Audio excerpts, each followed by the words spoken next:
కృష్ణా జిల్లా గుడివాడ టీచర్ కాలనీకి చెందిన మెరుగుమల శోభన్ బాబు అనే వ్యక్తిపై మునుగొల్ల వెంకన్న దాడి చేశారు. వెంకన్న పలు సినిమాల్లో సాయి పాత్రలు చేసిన నటుడని డబ్బుల విషయం మాట్లాడేందుకు గుడివాడ సబ్ రిజిస్టర్ కార్యాలయానికి రమ్మని కాల్ చేయగా వెంకన్న అతని అనుచరులు మార్గం మధ్యలో క్లబ్ పక్కన దాడికి పాల్పడ్డారని, అక్కడి చేతిలో ఉన్న రాడ్డుతో దాడి చేసి చుట్టుపక్కల ఉన్న ప్రజలను సైతం భయభ్రాంతులకు గురి చేశారని శోభన్ తెలియజేశారు. గాయాల పాలైన శోభన్ బాబు గుడివాడ ప్రభుత్వ ఏరియా ఆసుపత్రికి తరలించారు. 1 టౌన్ పోలీసులు కేసు నమోదు చేసి దర్యాప్తు చేస్తున్నారు.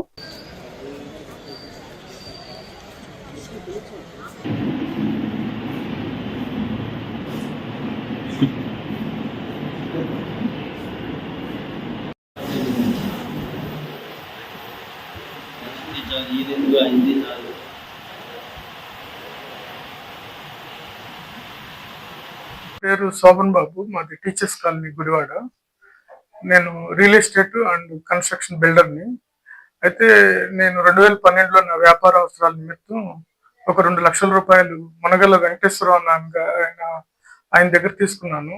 అది పావుల వడ్డీ కట్టుకుంటా వచ్చాను. ఇంకా ఆఖరిలో 2 లక్షల రూపాయలు కొదవ పడిందంటే దానికి నేను నా రియల్ ఎస్టేట్ లో 2 ఫ్లాట్లు రిజిస్ట్రేషన్ చేశాను. తర్వాత ఇంకా చాలలేదు, నాకు ఇంకా 8 లక్షల రూపాయలు పైన ఇవ్వాలని చెప్పి ఇంకా 2 ప్లాట్లు రిజిస్ట్రేషన్ చేయమన్నారు. చేశాను, కానీ అవి కొలతల్లో కొద్దిగా వ్యత్యాసం ఉందని చెప్పి మళ్ళీ వేరే ప్లాట్లుగా మార్చమని చెప్పి నన్ను ఒత్తిడి చేస్తుంటే నేను పెద్దల సమక్షంలో దాన్ని ఈ నెల 10వ తారీఖు లోపు నేను చేస్తానని చెప్పాను.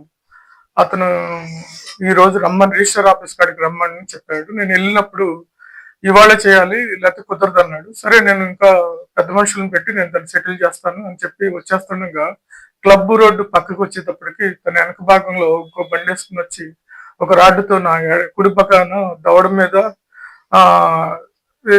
ముక్కు మీద ఏమో చెట్టు గుద్దాడు.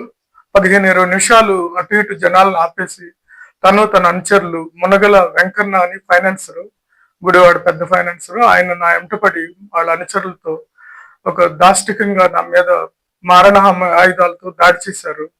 20 నిమిషాలు నన్ను ఎవరూ తీసుకెళ్లేవాళ్ళు లేకపోతే అక్కడ ఉన్న ఒక మీడియా ఒక సిబ్బంది ఈ దాడి జరిగే సమయంలో మునగల వెంకన్న అన్న అతను నా ఫోన్ ని బలత్కరంగా తీసుకుని నేను ఎవరికి ఇన్ఫర్మేషన్ ఇవ్వలేకుండా 30 నిమిషాల పైచిలకు ఆ దారిలో ప్రయాణిస్తున్న వారిని భయభ్రాంతులు చేసి ఇటు వస్తున్న వాళ్ళ మీద కూడా వెళ్ళండి లేకపోతే మిమ్మల్ని కూడా నరికేస్తామని చెప్పి నా మీద దాడికి పాల్పడ్డాడు. ఇది పోలీస్ స్టేషన్ కి అతి సమీపంలో 2 టౌన్ పోలీస్ స్టేషన్ సమీపంలో జరిగింది. ఇతని యొక్క దౌర్జన్యాన్ని పై అధికారులు చట్ట ప్రకారంగా చర్య తీసుకుని అతను కఠినంగా శిక్షించాలని కోరుతున్నాను.